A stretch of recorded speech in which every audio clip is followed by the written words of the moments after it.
And welcome back to Read Aloud with me, Dan. Today we're continuing Wage, Labor, and Capital by Karl Marx. We left off yesterday having read the preliminary and the first section. What are wages and how are they determined? Wages are just a fancy name for the price of labor power, which is the commodity that the wage worker sells to the capitalist.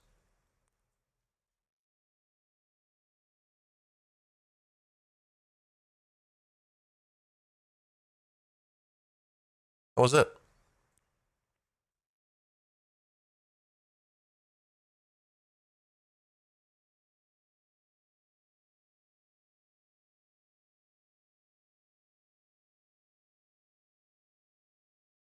Wages are the price of a certain commodity, labor power.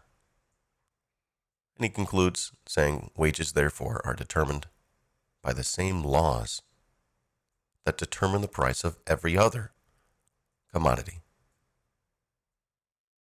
The question is, how is the price of a commodity determined? Okay, so we're here talking about wages. Marx, the guy who studied capitalism the most, has got a couple things to say about what wages are. He just says mainly it's just a commodity. And if you want to know how wages are determined, well, look at all other commodities. Section 2. By what is the price of a commodity determined? And before we begin, if you do like my content, please feel free to support. If you do, you can support on Twitter. No, you can't. You can support on Twitch with a subscription. You can support on Patreon monthly for as much as you like. Or you can support with a one-time tip. If you're unable to support with your monies, your presence is all that is needed. You can hang out with me in the live chat. You could pop in the comments in the below the replay. It's just good to be with you. By what is the price of a commodity determined? All right, so we have to figure out how are commodities prices determined. We have to figure this out. Marx says, by the competition between buyers and sellers, by the relation of the demand to the supply, of the call to the offer. Marx says, supply and demand. Effectively. Basically. He says, the competition by which the price of a commodity is determined is threefold. Okay? So you're taking notes? Were you writing down the side of your page? 1, 2, 3. The same commodity is offered for sale by various sellers.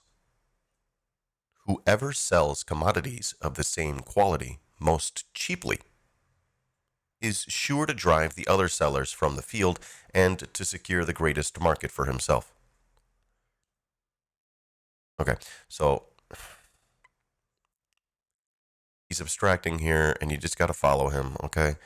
We all know that people make things that are of different qualities, but if you're selling effectively the same item as someone else, and the only difference is marketing, then really it's you just trying to make yours most cheaply. Because if you sell your commodity more cheaply than your competitor. Well, you little commie. Thank you, comrade, for your support. Thank you very much. If you sell your commodity, which is generally the same as your competitors, for a cheaper price, it's just generally speaking going to sell more. That's how it works. He says, the sellers, therefore, fight among themselves for the sales, for the market. Each one of them wishes to sell, and to sell as much as possible, and if possible, to sell alone, to the exclusion of all other sellers. Each one sells cheaper than the other. Thus, there takes place a competition among the sellers, which forces down the price of the commodities offered by them.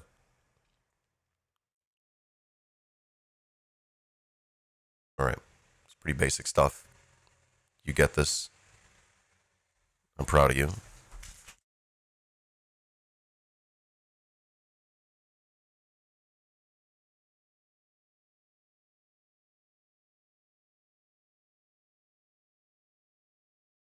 I promise it does get a little more complicated than this. So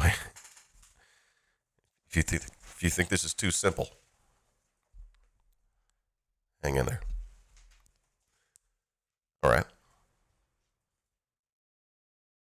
So the sellers are in competition with each other.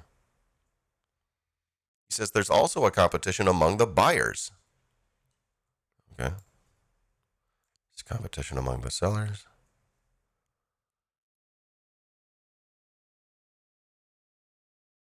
Where did it say that? Competition among the sellers. Competition. A competition among the sellers. Okay. There's a competition among the buyers, he says. This, upon its side, causes the price of the proffered commodities to rise. Okay, so we have two forces here, he says. He says we have two separate contradictions, don't we? The contradiction between the sellers themselves and the contradiction between the buyers.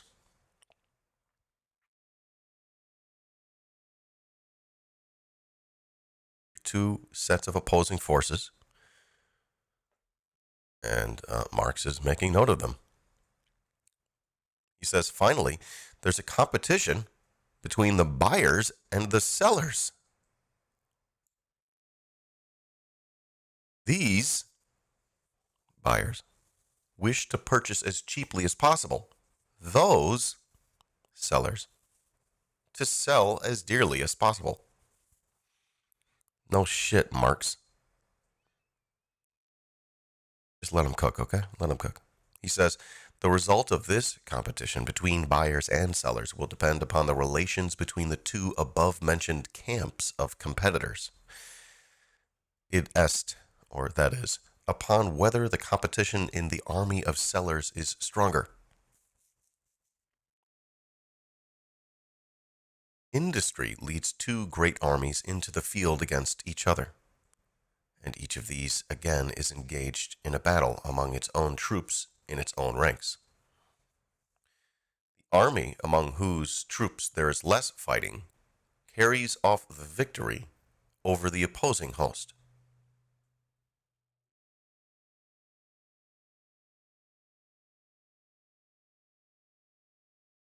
So where there's less fighting, where there's more organization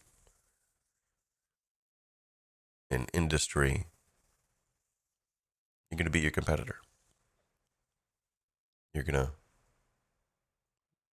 beat your foe in battle. He says, let us suppose that there are 100 bales of cotton in the market, and at the same time, purchasers for 1,000 bales of cotton. Uh-oh. That's not the same number. That's going to get tricky. In this case, the demand is 10 times greater than the supply.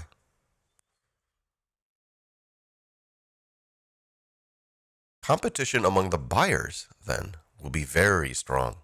Each of them tries to get a hold of one bale, if possible, of the whole 100 bales. This example is no arbitrary supposition.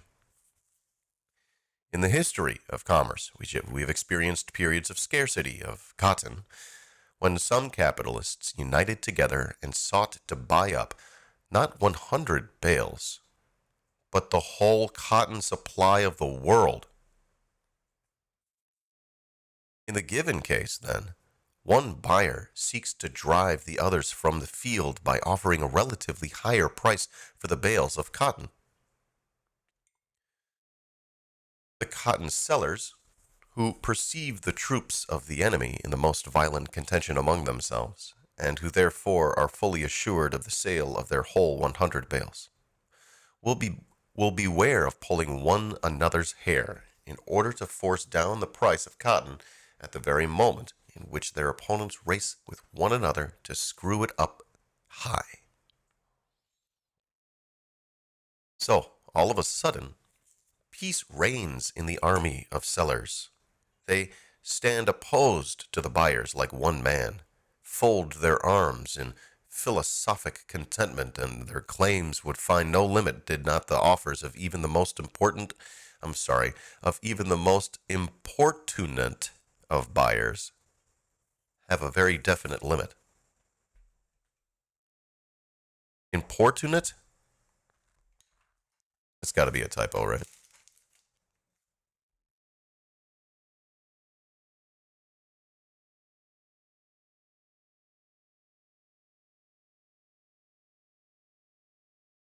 If then, I'm just going to read on. If then, the supply of a commodity is less than the demand for it, competition among the sellers is very slight.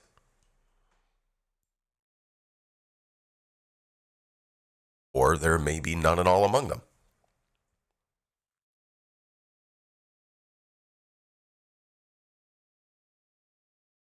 In the same proportion in which this competition decreases, the competition among the buyers increases. Result: a more or less considerable rise in the price of commodities.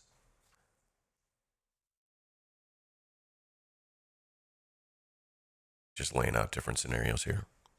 He says it's well known that the opposite case, with the opposite result, happens more frequently. Great excess of supply over demand. Desperate competition among the sellers and a lack of buyers. Forced sales of commodities at ridiculously low prices. But what is a rise and what is a fall of prices?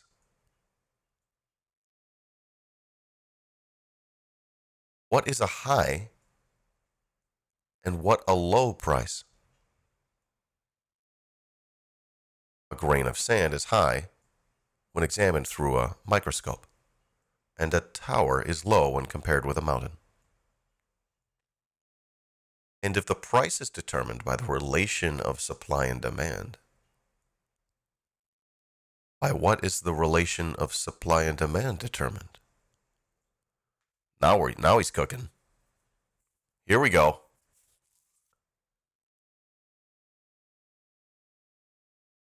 By what is the relation of supply and demand determined, he asks.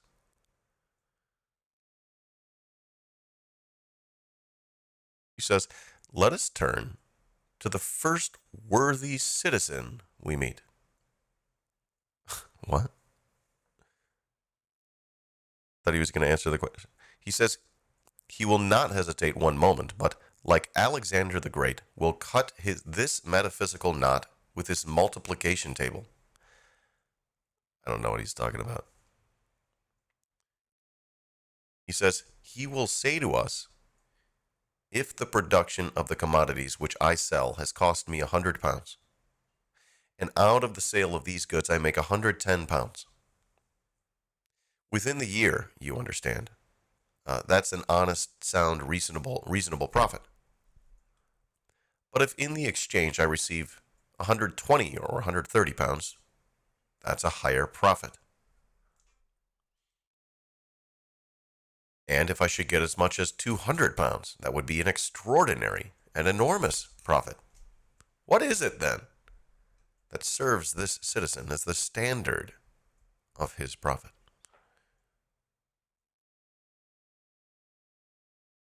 The cost of the production of his commodities.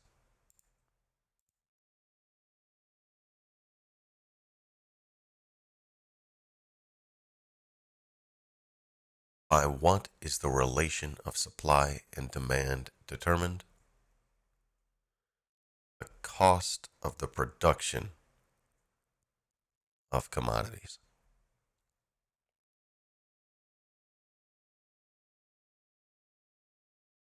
Just let that stew.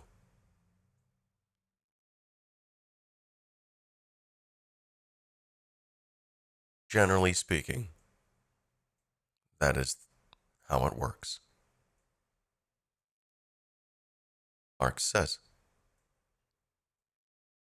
if in exchange for these goods he receives a quantity of other goods whose production has cost less, he has lost. If he receives in exchange for his goods a quantity of other goods whose production has cost more, he has gained. And he reckons the falling or rising of the profit according to the degree at which the exchange value of his goods stands, whether above or below his zero, the cost of production.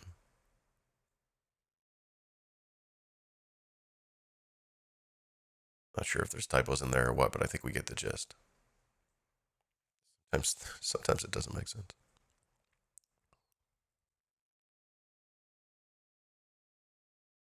He says, we've seen how the changing relation of supply and demand now causes a rise, now a fall of prices, now high, now low prices.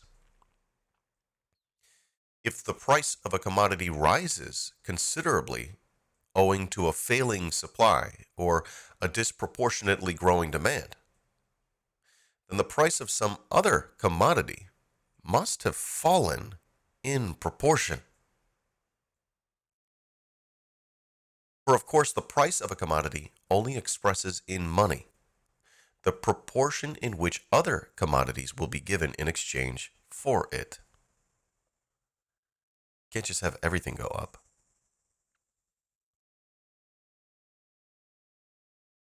If, for example, the price of a yard of silk rises from from 2 to 3 shillings, the price of silver has fallen in relation to the silk. And in the same way, the prices of all other commodities whose prices have remained stationary have fallen in relation to the price of silk. Oh.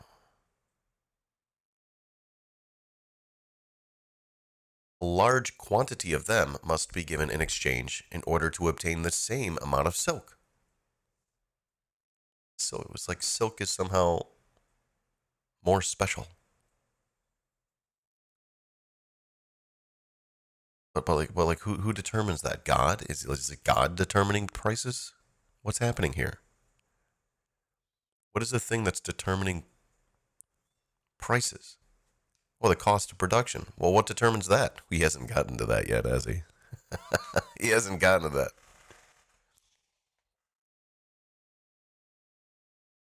He's talking about silk. He says, now, what will be the consequence of a rise in the price of a particular commodity? A mass of capital will be thrown into the prosperous branch of industry, and this immigration of capital into the provinces of the favored industry will continue until it yields no more than the customary profits, or rather until the price of its products, owing to overproduction, sinks below the cost of production.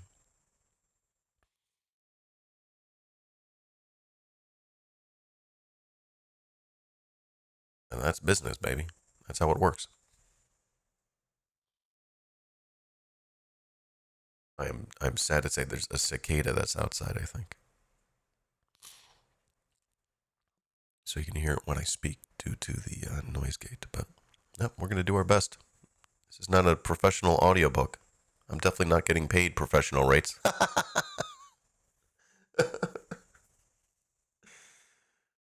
I'm a failure. Okay. So he says, well, here's how business works. Reading on. He says, conversely, if the price of a commodity falls below its cost of production, which again, he hasn't really gotten into that yet, then capital will be withdrawn from the production of this commodity. So if it sells, if you're making something, think like manufacturing in scale, on scale. If you're making a lot of something and you're selling it for less than it costs to make, you're not going to want to make it. You get that, right? I like how like Marx has to. You have to explain it. I guess. I guess you have to explain it. He says, except in the case of a branch of industry which has become obsolete and is therefore doomed to disappear, the production of such a commodity, that is, its supply, will, owing to this flight of capital, continue to decrease until it corresponds to the demand, and the price of the commodity rises again to the level of its cost of production, or rather, until the supply has fallen below the demand and its price has risen above its cost of production. For the current price of a commodity is always either above or below its cost of production. Marx is doing this very boring thing where you look at a thing from like every fucking side. But that's Marxism, baby. That is dialectical materialism. Is looking at a situation from every side of it. It's like you pick up a dice.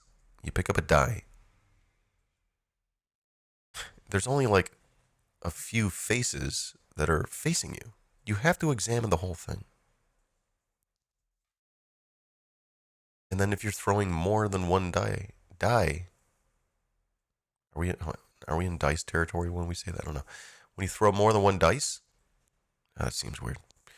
When you throw more than one, you got to understand the relationship between them. So that's what he's doing. He's looking. He's like looking at it. He's like holding an object in his hand, and he's twirling it around and looking at it from every angle and like shining the light on it from different angles. This is what he does. This is what analysis is. This is what Mao told us about not being one-sided. So this is just a little simple exercise for Marx. It's very simple for him.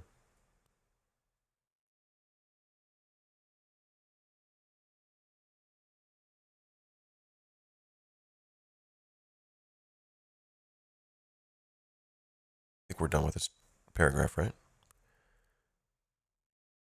He's talking about if the price of a commodity falls below its cost. Okay, we get it. So he now says, we see how capital continually emigrates out of the province of one industry and immigrates into that of another. The high price produces an excessive immigration, and the low price an excessive emigration. We don't hear that word a lot. I appreciate that. We could show, from another point of view, how not only the supply but also the demand is determined by the cost of production. The supply is also determined by the cost of production.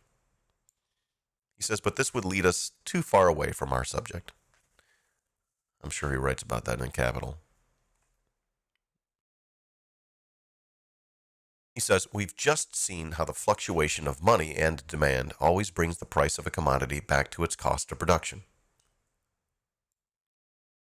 Fluctuation of supply and demand always brings the price of a commodity back to its cost of production. It's like this rule, it's like this law of the market, right? Generally speaking, this is how it works. This is not a okay.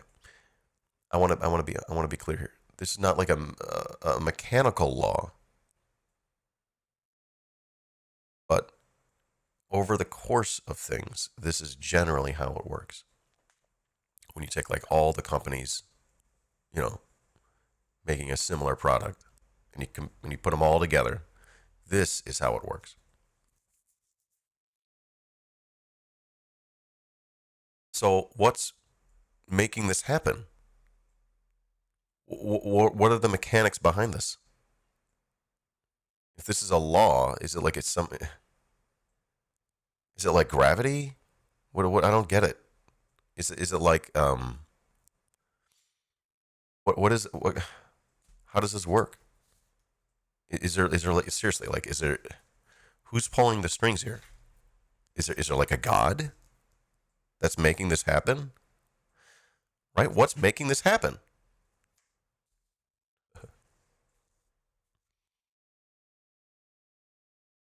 What's determined this law? So he says the actual price of a commodity, indeed, stands always above or below the cost of production.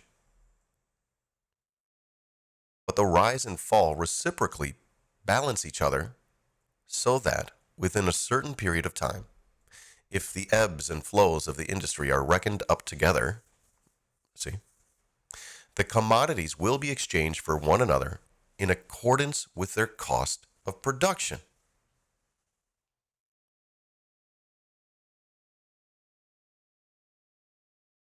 Their price is thus determined by their cost of production.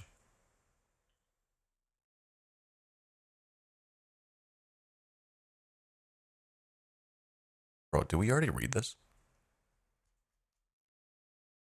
Maybe. Who cares? He says the determination of price by the and if you're watching the replay and we read this yesterday, I'm sorry. I think it's possible we did. He says the determination of price by the cost of production is not to be understood in the sense of the bourgeois economists. The economists say that the average price of commodities equals the cost of production. That is the law. The average price, that's what they say. The average price of commodities equals the cost. He says the anarchic movement, in which the rise is compensated for by a fall and by the and I'm sorry, he says, I'm sorry. The anarchic movement, in which the rise is compensated for by a fall and the fall by a rise, they regard as an accident. What a weird sentence. We might just as well consider the fluctuations as the law and the determination of the price by cost of production as an accident. As is, in fact, done by certain other economists. It's hilarious.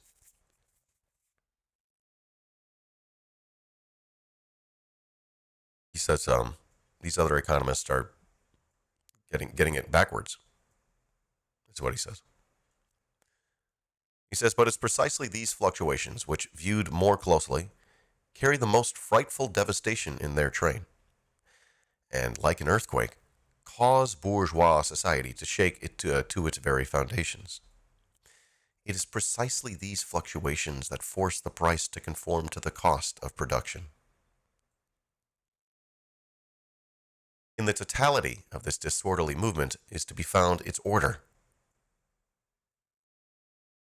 In the total course of this industrial anarchy, in this circular movement, competition balances, as it were, the one extravagance by the other.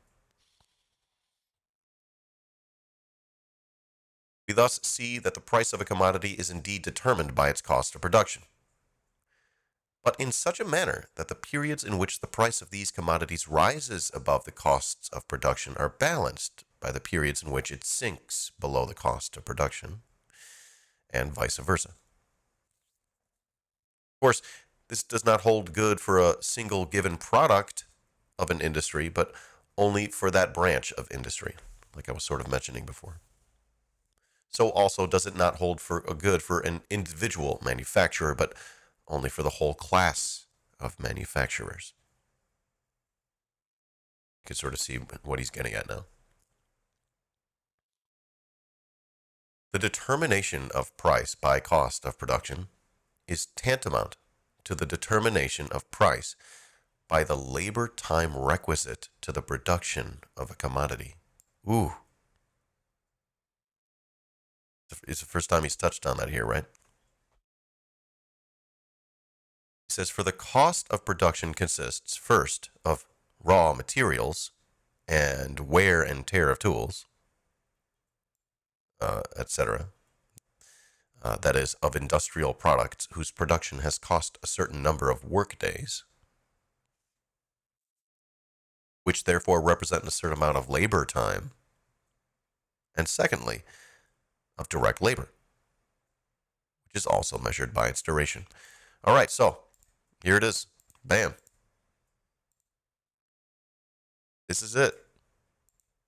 You can take this to the bank. The determination of price by cost of production. That's the law of how things work, you guys.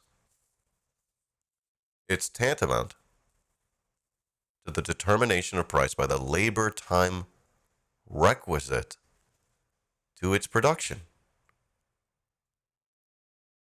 And that includes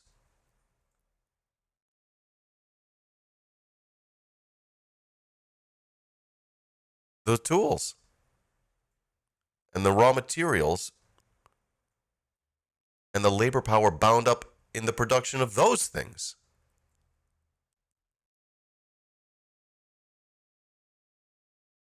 And trust me, the capitalists have figured out a way to keep track of all this.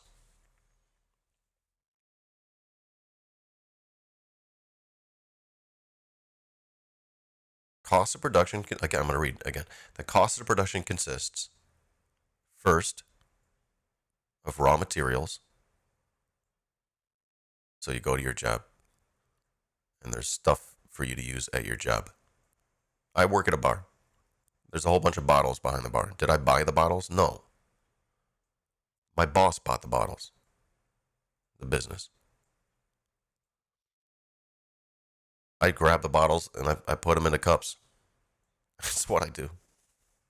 People love it.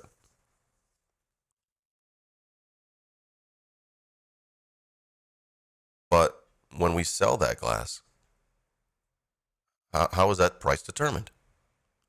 Well, they gotta pay me labor. They gotta pay for that bottle. Well, what did the bottle cost? Well, the bottle cost generally what it costs to produce it.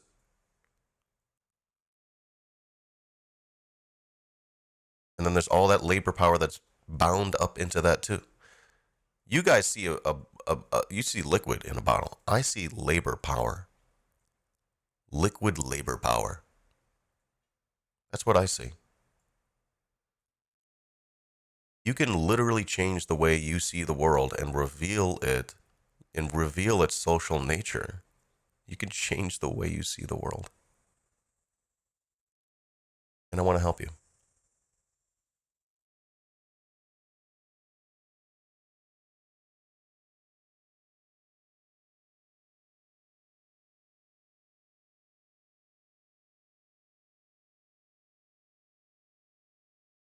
Next section. By what are wages determined? I thought we were already here. All right. I don't know. It's possible I've just reread something, but who cares? Feels like it hit harder today than it did yesterday. All right, so let's continue here. Next section. By what are wages determined?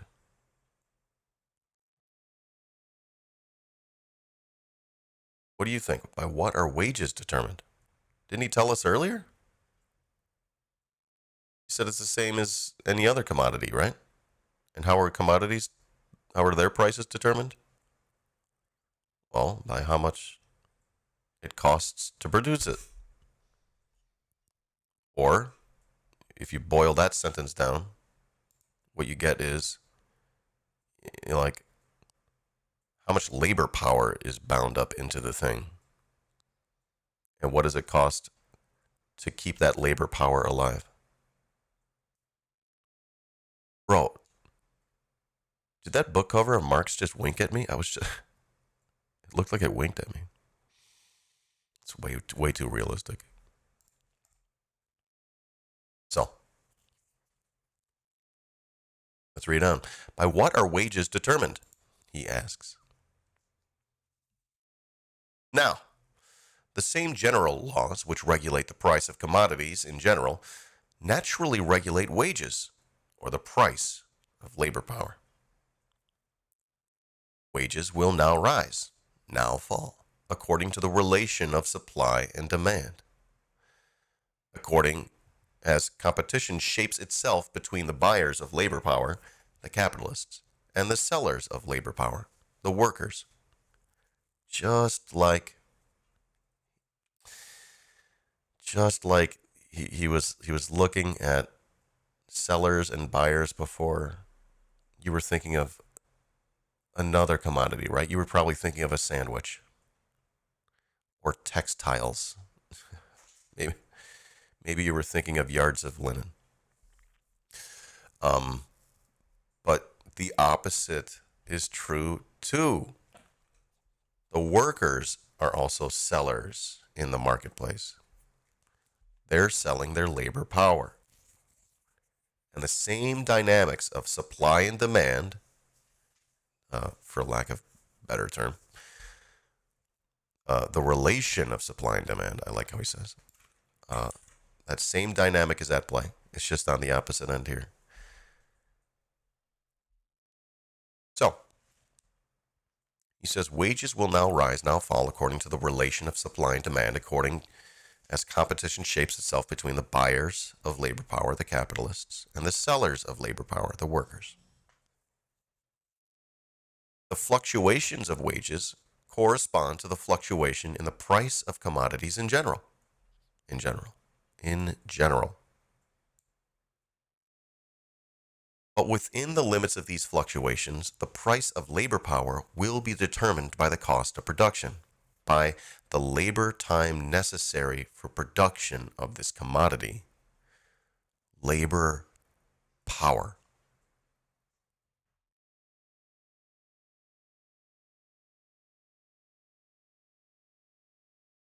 The price of labor power will be determined by the cost of production, by the labor time necessary for production of this economy, a commodity. He says, what then is the cost of production of labor power? What is the cost of production of labor power?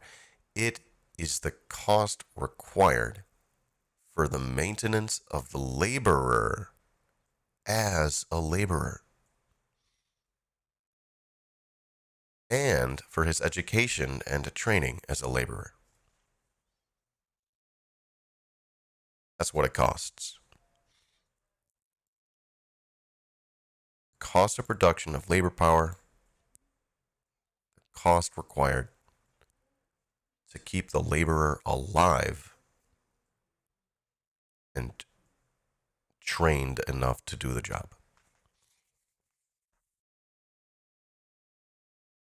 It's not the cost required to get you a nice TV or,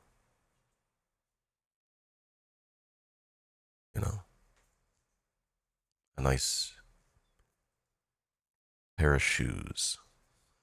That's not for you. That's for the buyers of labor power, not for the sellers of labor power. Why is that? It's just so weird, right? Anyways, Marx says, therefore, the shorter the time required for training up to a particular sort of work, the smaller is the cost of production of the worker. The lower is the price of his labor power, his wages. In those branches of industry in which hardly any period of apprenticeship is necessary, and the mere bodily existence of the worker is sufficient, the cost of his production is limited almost exclusively to the commodities necessary for keeping him in working condition. Oh, I get it. That's why I get paid so little.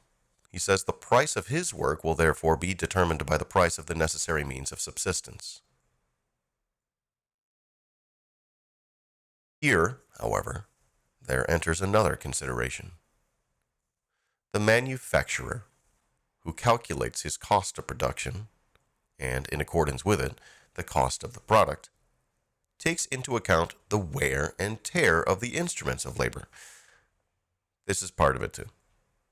This is built into the cost. It's not confusing. You could do the math, and there's ways of doing it. He says if a machine costs him 1,000 shillings, and he uses it for 10 years, he adds 100 shillings annually to the price of the commodities. You take 1,000, you divide it by 10. This is not confusing. He says, in order to be able, after 10 years, to replace the worn-out machine with a new one. So he thinks he's got to guess, all right, how long is this thing going to last? All right, let's split the cost over 10 years. In the same manner, the cost of production of simple labor power must include the cost of propagation, by means of which the race of workers is enabled to multiply itself, and to replace worn-out workers with new ones. Very weird way of talking about humanity, but Marx be doing Marx. He says the wear and tear of the worker, therefore, is calculated in the same manner as the wear and tear of the machine. All right. Yeah, this is all factored into the price of a thing. He says, thus, the cost of... It should be factored into. He says, thus, the cost of production of simple labor power amounts to the cost of the existence and propagation of the worker. That's it. The price of this cost of existence and propagation constitutes wages. The wages thus determined are called the minimum of wages. This minimum wage, like the determination of the price of commodities in general by cost of production, does not hold good for the single individual, but only for the race. And he says minimum wage here. That's not what we're talking about when we use the term, which is a federally mandated thing. And if you look at what a federally mandated minimum wage is, it's less than what it costs to keep you alive. As in, if you worked a 40-hour job, you wouldn't be able to afford a place to live in most cities. And if you did, you'd be far away from your fucking job. You wouldn't be able to get to it. There's the problem. Anyways, when he says minimum wage here, he's talking about something else. He's talking about what would be a minimum wage, just to keep us alive and going and paying for your health care and stuff. A minimum wage, in this day and age, federally mandated, still $7.25. That's not enough to get housing and health care and food, and get the fuck out of here. Minimum wage. Like, our minimum wage is truly a dehumanizing. Like, they've dehumanized the term minimum wage. They've made that even worse. They've made the minimum wage as small as possible. So he's using it in a different way. He says individual workers, indeed millions of workers, do not receive enough to be able to exist and to propagate themselves. But the wages of the whole working class adjust themselves, theoretically, within the limits of their fluctuations to this minimum.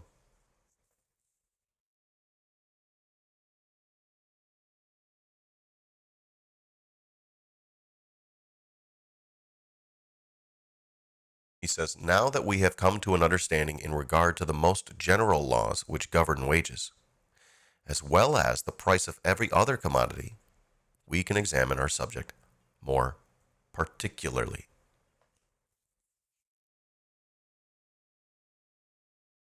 And he's about to get into the next section here, the nature and growth of capital.